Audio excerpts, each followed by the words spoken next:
ओम शांति शांति शांति ओम। मित्रों, अभी मैं रामपाल तथाकथित रामपाल संत के विचार सुन रहा था और वह किसी के प्रवचन का खंडन करता हुआ महर्षि दयानंद सरस्वती और आर्य समाज की भी चर्चा करी, वेदों की भी चर्चा करी और बताने का प्रयास किया कि ईश्वर साकार है और कबीर साहब ईश्वर के अवतार थे। देखिए, सारी दुनिया यह जानती है कबीर साहब एक संत थे, महान संत थे। हम भी मानते हैं कबीर साहब एक उच्च कोटि के विचारक संत थे, धर्मात्मा थे। लेकिन और सारा जीवन उन्होंने पाखंड का खंडन किया निर्भीक होकर के, और मानव एकता के ऊपर सारा उनका प्रयास सारा मानव एकता के ऊपर रहा। मानवता का, करुणा, दया, प्रेम का उपदेश देते थे। हर काल के लिए प्रासंगिक उनका उपदेश है। उनके दोहे, उनके विचार हर काल के लिए प्रासंगिक है और बहुत ही वेदों से मिलते जुलते विचार हैं। देखिए, कबीर साहब कैसे पैदा हुए कि जन्म देने वाले महिला ने उनको फेंक दिया तालाब में, टोकरी में बैठा करके बहिष्कृत कर दिया। एक मुस्लिम परिवार ने पाला पोसा, जरूर उन्होंने अपने संस्कार दिए होंगे, लेकिन उन संस्कारों को, उन वर्जनाओं को तोड़ करके कबीर साहब शुद्ध शाकाहारी और निर्गुण परमात्मा की उपासना, निराकार ईश्वर की उपासना करते रहे। और तात्कालिक जो सांप्रदायिक विद्वेष था उसके खिलाफ सदैव जो है निर्भीक होकर के आवाज़ उठाते रहे। यह सारा संसार मानता है। और कबीर साहब की महिमा, कबीर साहब का मान सम्मान इसी बात से है कि कबीर साहब मानवता के पुजारी थे। कबीर साहब पाखंड अंधविश्वास को नहीं मानते थे। जो हिंदुओं में छोटी छोटी जातियां हैं, इन छोटी छोटी जातियों को भी नहीं मानते थे। इसके अलावा जो बड़ी बड़ी जातियां हैं, जो सबसे बड़ा पाखंड है, बहुत से भाई जो छोटी छोटी जातियां हैं उसको तो नहीं मानते, लेकिन पक्के जातिवादी होते हैं जो बड़ी बड़ी जातियां हैं उसका पालन करते हैं। कि जैसे हिंदू, मुस्लिम, सिख, ईसाई, ये बड़ी बड़ी जातियां हैं। तो वे तो छोटे छोटे पाखंड को नहीं मानते, लेकिन महामूर्ख हो करके बड़ी बड़ी जातियों का पालन करते हैं और उस रास्ते पर चलते हैं और अपने को कहते हैं हम तो पाखंड नहीं मानते, अंधविश्वास नहीं मानते, हम तो बुद्धिवादी हैं। लेकिन वह महामूर्ख है। यथार्थ तो यह है कि जो छोटी छोटी जातियों को और साथ साथ बड़ी बड़ी जातियों को मानता है वह महामूर्ख है। वह धार्मिक हो ही नहीं सकता, वह वेद का अनुयायी हो ही नहीं सकता जो हिंदू, मुस्लिम, सिख, ईसाई की बात करता हो। इसीलिए वेदों में दिखा दो, कहीं पर हिंदू, मुस्लिम, सिख, ईसाई और जात पात का नामो निशान नहीं। अखंड मानवता का उपदेश है, मनुर्भवा का उपदेश है। और वही उपदेश कबीर साहब भी देते थे, गुरु नानक देव जी महाराज भी देते थे। लेकिन कोई महापुरुष पैदा होता है, अपने उपदेशों से लोगों को प्रभावित करता है, समाज में सुधार का कार्य करता है, लेकिन आगे चल कर के उसी के अनुयायी अति श्रद्धा में और सांप्रदायिकता आने के कारण से कि मेरे विचार अलग हैं, इनके विचार अलग हैं, मेरे अनुयायी कम हैं, इनके अनुयायी ज़्यादा हैं, इनका प्रचार ज़्यादा हो रहा है, अगर हम साकार की उपासना करेंगे, इनको भी साकार मानेंगे, ईश्वर का होता तो ज़्यादा लोग आएंगे। ऐसे क्षुद्र है, स्वार्थ में आकर के अपने विचार बदल देते हैं। जैसे आप देखें, हर संप्रदाय में हर जो संस्था खड़ी हुई समाज सुधार की, उसमें इसी प्रकार का जो है देखने को मिलता है। जैसे गुरु नानक देव जी महाराज बहुत ही बड़े धर्मात्मा थे, महान विभूति थे, भारत की, विश्व की महान विभूति थे, ऋषि कोटि के महापुरुष थे, संत थे। दीनानगर, गुरुकुल दीनानगर से जो आर्य समाज का प्रसिद्ध मठ है दीनानगर, और जहाँ के स्वामी जी स्वामी सदानंद जी आर्य समाज के यति मंडल के अध्यक्ष भी रहे। उस गुरुकुल की स्थापना स्वामी स्वतंत्रतानंद जी ने की थी, जो हैदराबाद आंदोलन के पथ प्रदर्शक थे, नेता थे। उन्होंने एक पुस्तक लिखी है आर्य समाज और सिख मत। उसमें उन्होंने सिद्ध किया है कि गुरु नानक देव जी के विचार बिल्कुल वेदों से मिलते जुलते हैं। अगर किसी को विश्वास न हो, कोई नासमझ व्यक्ति ये दिमाग में बात ना आती हो, तो दीनानगर जाए और वहाँ से पुस्तक मंगा करके पढ़ ले। और लिखने वाले स्वामी स्वतंत्रतानंद जी आर्य समाज के एक विभूति थे। कैसे सन्यासी थे? वैदिक सिद्धांतों का पूर्णतः पालन करते थे। एक बार लोहारू में आर्य समाज का उत्सव हुआ। कुछ मुस्लिम गुंडों ने हमला कर दिया और स्वामी जी को लाठियों से पीटा। स्वामी जी इतने लंबे तगड़े थे, अगर चाहते तो 10-20 को अकेले ही मार सकते थे। लेकिन स्वामी जी महाराज क्योंकि योगी थे, ईश्वर के सच्चे भक्त थे, उन्होंने लाठियों से अपने उन प्रहारों को रोका, लेकिन किसी के ऊपर हमला नहीं किया। खून से लथपथ हो करके 1 किलोमीटर पैदल दवा के लिए गए। ऐसे थे स्वामी स्वतंत्रतानंद जी महाराज। उन्होंने पुस्तक लिखी है, उस पुस्तक को जाकर देख लेना चाहिए। जो कुछ सांप्रदायिक लोगों को ये बात हजम नहीं होगी, तो फिर उसी सिख मत में देखिए क्या कहा जाता है। तमाम चमत्कार गुरु नानक देव जी के साथ और भी गुरुओं के साथ तमाम चमत्कार जोड़ दिया गया। कि जैसे कहते हैं कि गुरु नानक देव जी महाराज एक बार वहाँ मक्का गए और मक्का जा कर के काबा की तरफ पैर करके सो गए। किसी ने कहा, रे काबा की तरफ पैर करके क्यों सो रहे हो? तो उन्होंने पूछा, गुरु नानक देव जी महाराज ने पूछा, तो किधर पैर करके सोना चाहिए? तो उसने कहा कि इधर काबा की तरफ सिर करके सोना चाहिए। तो उन्होंने कहा, मेरा पैर उधर से हटा दो। वह व्यक्ति गुरु नानक देव जी के दोनों पैर उठाया और चाहा कि पैर उधर विपरीत दिशा में कर दूं, काबा की तरफ इनका सिर कर दूं, तो काबा ही घूम गया। तो मेरे मित्रों, बिल्कुल 100% कपोल कल्पित बात है।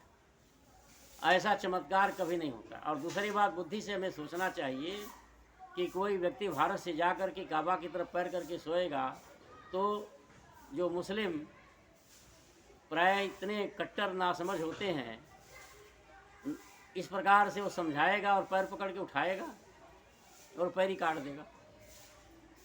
जो समाज मोहम्मद साहब के निवासों को, मुसलमान मोहम्मद साहब को बहुत प्यार करते हैं।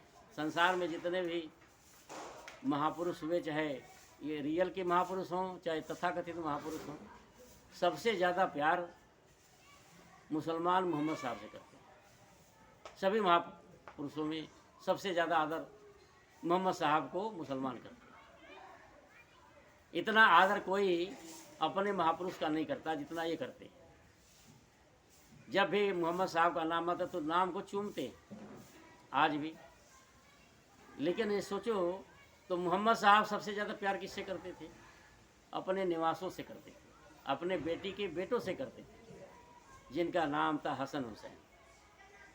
और हुसैन को मुसलमानों ने कैसे कितनी क्रूरता से मारा, कितने बेदर्दी से मारा।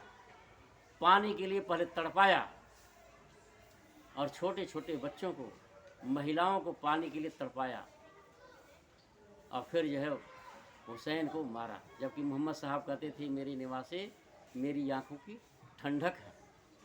तो ऐसी कौम गुरु नानक देव जी के पैर पकड़ के इधर करेगी? ये कितने बुद्धिहीनता की बात है। तो देश काल परिस्थिति का प्रभाव पड़ता है, उसमें पाखंड आ जाता है, अंधविश्वास आ जाता है। हर जगह होता है, हर संस्था के साथ होता है। सिख मत में भी हुआ और कबीर साहब में तो ज़्यादा ही हुआ, क्योंकि सिख मत में कट्टरता ज़्यादा है, वहाँ कम, और जहाँ आज़ादी ज़्यादा होती वहाँ ज़्यादा होने की संभावना। इसीलिए सबसे ज़्यादा आज़ादी कहाँ पर है? हिंदू समाज में है। इसलिए यहाँ जो भी साधु होता है वो तो या भगवान बन जाएगा या नया संप्रदाय चला देगा। मिल करके कार्य करना ही नहीं चाहता, किसी के नीचे करना वो चाहता है कि नहीं सबसे बड़ा मैं ही महंत बन जाऊं, उससे कम में उसको संतुष्टि होती ही नहीं।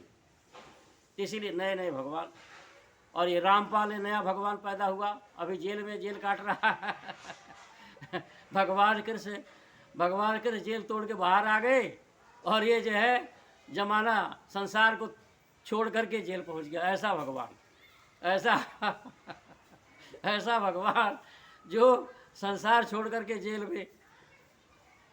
जेल खा रहा है और अपने को भगवान घोषित कर। देखो अभी एक प्रवचन में कह रहा था कि जय गुरुदेव महाराज बड़े अच्छे संत थे, उन्होंने भविष्यवाणी करी कि वह ईश्वर अवतार लेगा और उसका जन्म इस सन में होगा। तो फिर कह रहा कि देखो महेश योगी इस सन में पैदा इसलिए वो भगवान नहीं, श्री राम शर्मा इस सन में पैदा इसलिए वो भगवान नहीं, ओशो महाराज इस सन में पैदा इसलिए वो भगवान नहीं, और भी जितने भी संत क्या भगवान हैं, सुधांशु जी महाराज, यशपाल सुधांशु जी महाराज इस सन में इसलिए वो भगवान नहीं, और तमाम भगवान पता नहीं कितने। हाँ, ये एक ही परिवार में 3 भगवान, एक सतपाल जी महाराज, योगेश्वर जी महाराज और इनके पिता हंसराज जी महाराज, ये तीनों भगवान एक ही परिवार में 3 भगवान। और भारत की ऐसी दुर्दशा। तो ये तीनों जो है भगवान, ये तीनों संत जो है इस सन में पता इसलिए अभी भगवान नहीं। ये तो फिर कहता है निर्लज्ज होकर के रामपाल कि ये बंदा ये सेवक इस सन में पैदा हुआ, तो मैं जय गुरुदेव महाराज का इशारा मेरे तरफ था कि मैं भगवान हूँ। ऐसा निर्लज्ज जो है, तो जो अपने को भगवान कर रहा तो कबीर साहब को क्यों नहीं कहेगा, जबकि सारा संसार जानता है कबीर साहब एक अच्छे संत थे, भक्त थे। उनके जो दोहे हम तो दूसरी क्लास से लेकर के और 12वीं क्लास तक कबीर साहब के दोहे पढ़े, तो शायद सारी दोहे पढ़ लिए होंगे, उनके साखी शब्द सब पढ़ लिए होंगे, लेकिन उनमें से यही निचोड़ निकला कि कबीर साहब एक अच्छे संत थे, मानवतावादी थे, करुणा दया प्यार सांप्रदायिक सौहार्द का उपदेश देते थे, पाखंड का विरोध करते और आजीवन विरोध करते रहे। और जब ये अंधविश्वास था कि काशी में मरने से स्वर्ग मिलता है और मगहर में मरने से नरक मिलता है, तो उन्होंने कहा मैं इस पाखंड को भी तोड़ के जाऊंगा। अंतिम समय देखा कि अब मेरा अंतिम समय है, तो जो है काशी छोड़ करके मगहर आकर के उन्होंने अपना प्राण त्याग किया कि जाते जाते भी अंधविश्वास का मैं विरोध करूँगा। कबीर साहब ऐसी हस्ती थे, मानवता के पुजारी थे, पाखंड के विरोधी थे। आज उसको जो है वेदों का उद्धरण दे करके, और ये पागल कहता है कि देखो दयानंद भी अच्छी तरह नहीं जानता, ये पता नहीं कहाँ से जो है इसकी बातें आती रहती है खुद जो है ऐसे लगता है निरक्षर भट्ट, पढ़ा लिखा, बातों से तो ऐसा लगता नहीं कि ज़्यादा पढ़ा लिखा हो। रामपाल, ये रामपाल जो है बातों से तो लगता है ना कि पढ़ा लिखा, संस्कृत तो बिल्कुल नहीं जानता, और वेद मंत्र बोलता, वेद मंत्र को कहता श्लोक। देखो ऋग्वेद का श्लोक ये कहता है, यजुर्वेद का श्लोक ये कहता है, श्लोक बोलता है। वेद मंत्रों को ये श्लोक बोलता है। इतना ही जब जिसको पता नहीं तो वेदों की बात क्या करेगा, कि वेद में जो वचन है परमात्मा के वो उनको मंत्र कहते हैं, और मंत्र माने होता विचार। मनुष्यों के बनाए जो कविताएं होती हैं संस्कृत की, उसको श्लोक कहते हैं। जब इसको जिसने इतना ही नहीं पता, तो वेद मंत्रों में जगह जगह पर कवि शब्द आया है। इसको ये देखो तुकबंदी कैसे करते हैं, मुसलमान भी करते हैं, हर पंथ वाले करते हैं ऐसे, और सब कुछ जो है वेदों में ही खोजते हैं, क्योंकि जानते हैं कि वेद प्राचीन का सबसे प्राचीन ग्रंथ है, और वेदों में पाखंड नहीं, अंधविश्वास नहीं, प्रमाणिक ग्रंथ है, तो सब वेदों में ही अपना पाखंड खोजते हैं। मुसलमान भी कहते हैं देखो वेद में मदीना शब्द आया है, मोहम्मद का नाम आया है कि एक आएगा महागुरु आएगा, कामिल गुरु आएगा, और बुद्धा ने भी कहा कामिल गुरु आएगा, महागुरु आएगा, महाज्ञानी होगा, लेकिन होगा निरक्षर भट्ट, होगा अनपढ़। अरे ऐसे कैसे हो सकता है? ये बातें जो है मुसलमानों को नहीं बोलनी चाहिए, इसी से सांप्रदायिकता बढ़ती है। अरे किसी के अपने अपने मत का तुम प्रचार करो, अपनी बात कहो, अपनी बात मुसलमानों में कहो, हिंदू अपनी बात हिंदुओं में कहें, ईसाई अपनी बात हिंदुओं में ईसाइयों में कहें। लेकिन क्या ज़रूरी है कि जो है नहीं, तुमने तो ठान रखा है कि सारे हिंदुओं को मुसलमान बनाना है। इसीलिए जाकिर नाइक और ये जितने ये मौलाना है जर्जिस, अब जेल में, ये भी जेल की हवा खा रहा है। और ये नुमानी, एक नुमानी मौलाना है, और है जमील, ऐसे तमाम ऐसे जो बस इन्होंने ठेका उठा रखा, नहीं किसी तरह से गैर मुसलमानों को मुसलमानों को नहीं सुधार रहे कि इनकी क्या दशा है। खान सर जैसे जो टीचर हैं, फेमस, विश्व के फेमस टीचर खान सर कहते हैं पंचर साटना, मुसलमान पंचर साट, इस बात पर चिंता नहीं है इनको कि मुसलमानों का सुधार, पर चिंता तो है हिंदुओं की चिंता कि वेदों में दिखा दो मोहम्मद साहब का नाम है, सारे हिंदू मुसलमान बन जाए। इसीलिए सांप्रदायिकता बढ़ती है। सांप्रदायिकता का असली कारण यही है। देश में जो विद्वेष फैल रहा है, हिंदू मुस्लिम की बातें हो रही हैं, इसके मूल में, जड़ में ये बातें हैं कि दिन रात यही सोचते हैं कि कैसे हिंदुओं को मुसलमान बनाएं, कैसे हिंदुओं को मुसलमान बनाएं। इनका भोजन ही नहीं पचता। ये पागलपन है। अरे तुम अपनी बात कहो, तुम जो मन में आए वो मानो, नहीं दूसरे के ऊपर क्यों थोपते हो? तुमने ठेका ले रखा है, सारे संसार का ठेका ले रखा है। तो जाओ ना यूक्रेन में, और उसको समझाओ। ये पागलपन है, ये पागलपन की निशानी है। तो क्या कहते हैं, देखो वेदों में मदीना शब्द आया है, अदीना श्याम सरदा सतम। संध्या हम करते हैं, जीवे में सरदा सतम, श्रोण्याम सरदा सतम, परब्रवाम सरदा सतम, अदीना श्याम सरदा सतम शब्द है, अदीना श्याम भूयश्च, तो उसमें शब्द है अदीन, लेकिन इसके पहले वाला जो शब्द है उसके म में जो है अ जुड़ा हुआ है। जीवे में सरदा सतम, श्रोण्याम सरदा सतम, परब्रवाम सरदा सतम, सतम है, और उसमें, और उसके बाद सतम के बाद जो है अदीन शब्द है। अब जो है म हलंत है, तो अब अ जो है उसमें जुड़ जाता है, तो पूरा म हो जाता है, तो उसको पढ़ा जाएगा मदीना। और जब संधि विच्छेद करेंगे तब जो क्या पढ़ा जाए, समास करेंगे तो मदीना, मदीना पढ़ा जाएगा। और जो है जब संधि विच्छेद करते हैं तो क्या बन, अदीन श्याम सरदा सतम। हे परमात्मा, हम अदीन हैं। अदीन माने दीनता से रहित हूँ मैं, 100 वर्ष तक दीनता से रहित रहूँ। देखो उसमें प्रार्थना की गई है कि हे परमात्मा, हम 100 वर्ष तक जिएं, 100 वर्ष तक सुने, 100 वर्ष तक चलें, और इससे ज़्यादा हम जिएं, ये प्रार्थना की गई है। और अधीन होकर के जिएं। अब बताओ यहाँ मदीना शब्द किस कारण से मदीना शब्द आ जाएगा? है कोई प्रार्थना कर रहा हो, हे परमात्मा कि मेरा बेटा 100 वर्ष तक जिए, 100 वर्ष तक सुने, 100 वर्ष की आयु हो, पढ़ लिख के विद्वान हो, और ऑस्ट्रेलिया, तो कहेगा ये तो पगला गया है। कोई कहेगा नहीं, कहेगा अरे पगला गया है, तो प्रार्थना कुछ कर रहा, फिर ऑस्ट्रेलिया अमेरिका का नाम ले रहा है, हैं? तो मदीना शब्द किस लिए आएगा जरा बताओ तो नहीं, तो तुकबंदी करके खोजना है, अब पोल खुलवानी है। हमारे जैसे लोग तो पोल खोलेंगे ही, चैलेंज है, आओ दिखाओ कहीं मदीना शब्द हो, है ही नहीं। तुकबंदी ऐसे जो कम पढ़े लिखे लोग होते हैं, ना समझ होते हैं, वे ऐसे तुकबंदी करते हैं। देखो ऐसे एक सज्जन कहने लगे, जो सूफी विचार के कहने लगे, देखो ईश्वर, ईश्वर यानी यह स्वर जो है ईश्वर है। जो सांस लेते हैं बहुत से श्वास को ही कहते हैं ईश्वर है। तो कहते ये स्वर जो है, ये स्वर आ रहा जा रहा, और उसको श्वास कहते, स्वर थोड़ी कहते। कहते ये स्वर। अच्छा, तो मैंने कहा बताओ, ये स्वर में जो स है वो तो दंत सकार है, और ईश्वर में जो स है वो तो तालव्य सकार है, कैसे एक हो जाएगा? ईश्वर माने होता है यश वाला। इस ऐश्वर्य धातु से ईश्वर वरच प्रत्यय होकर के ईश्वर शब्द बना है, तो उसका अर्थ होता है ऐश्वर्य वाला। और तुम कह रहे ईश्वर, ई जो है शब्द होता है भोजपुरी का, ई माने यह, भोजपुरी में यह को ई बोलते हैं। जैसे यह मेरी वस्तु है, कहीं ई हमार पुस्तक बा, ई हमार पुस्तक बा, है को जो है बा बोलेंगे। अब जो है भोजपुरी का ये शब्द ई माने यह। अब बताओ तो यहाँ भोजपुरी शब्द कहाँ से ले आए?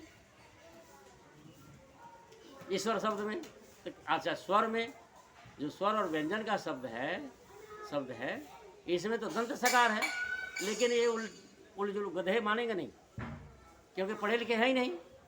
पढ़े लिखे होते तब तो माने, निरक्षर भट्ट। अच्छा देखो, ये जो जितने पाखंडी लोग होते हैं कहते हैं कि शास्त्रों को पढ़ने से क्या लाभ, नहीं, इनके प्रवचन सुनने से लाभ है।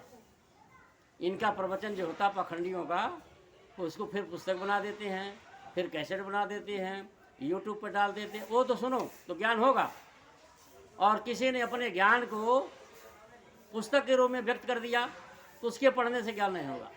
इसका मतलब सारे वैज्ञानिक जो झूठे हैं, हैं? सारे वैज्ञानिक इतना जो विकास कर रहे हैं, अगर पुस्तक झूठी है तो सारे वैज्ञानिक से कहा तो पुस्तक मत पढ़ा करो, ऐसे ऐसे खोज करो। तो असल में क्या बात थी? ये बात ये थी कि जो है कुछ ऐसे साधु होते थे जो अनपढ़ होते थे, तो खुद पढ़ नहीं पाते थे, तो पंडितों की बुराई करते थे, अपने उलझुल कुछ का कुछ बोलते। सो हम को कहते सो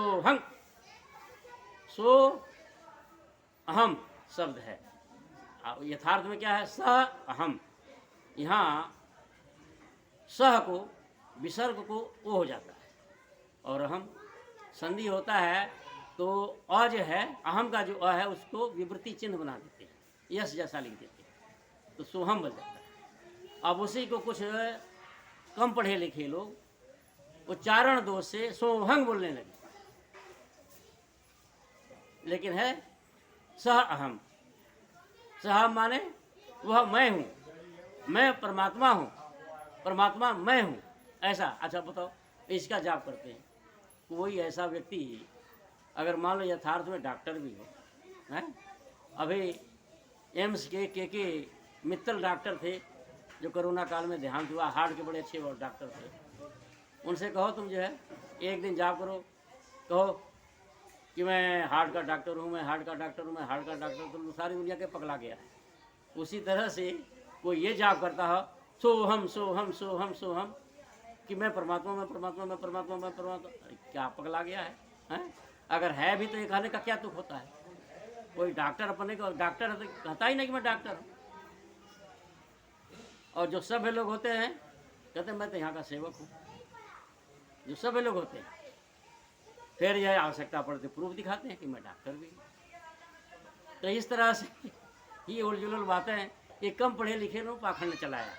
तो इसी तरह से जिस प्रकार से मुसलमान जो है कहते हैं कि वेदों में मदीना शब्द है, उसी तरह से ये कवि शब्द, वेदों में कवि शब्द आया है। तो इसको लेकर के कहते हैं नहीं देखो कबीर आया है, कबीर आया, कबीर कवि ही शब्द है, कवि। अब कवि में और कबीर में देखो कितना अंतर है। कवि शब्द जो है संस्कृत का शब्द है, जिसका अर्थ होता है रचयिता, रचना करने वाला, बनाने वाला, सृष्टिकर्ता, परमात्मा, जिसका अर्थ है। और मनुष्य भी कविता करते थे, इसलिए कवि कहते हैं। और कबीर शब्द जो है कहाँ का है? कबीर शब्द अरबी भाषा का है, क्योंकि कबीर साहब कहाँ उनका पालन पोषण हुआ था? एक मुस्लिम परिवार में हुआ था, तो उन्होंने बच्चे का नाम जो है कबीर रखा। देखो कुरान में आया है गुनाह है कबीरा, गुनाह है सगीरा। ये गुनाह दो प्रकार का होता है। तो कहते एक जो है गुनाह होता है सगीर माने छोटा, और दूसरा गुनाह होता है कबीर, कबीर माने बड़ा। ये अरबी भाषा का शब्द है। तो उसमें कहते हैं कि जो है और गुनाह तो सगीर है, मूर्ति पूजा और खुदा को छोड़कर और किसी की पूजा करना, ये कबीर गुनाह है। ये कबीर शब्द जो है अरबी का, अब ये कबीर शब्द जो मिलता जुलता कवि से है। अब कवि में देखो कबीर में जो है इकार की मात्रा तो ब भी है और इकार की मात्रा बड़ी है और र भी है। अब उसको जो है जोड़ तोड़ करके खींचातानी करके लीपा पोती करके कवि बना दिया। अब कहते देखो वेदों में कबीर साहब का नाम है। कवि शब्द जैसे देखो हम दिखाते हैं आपको,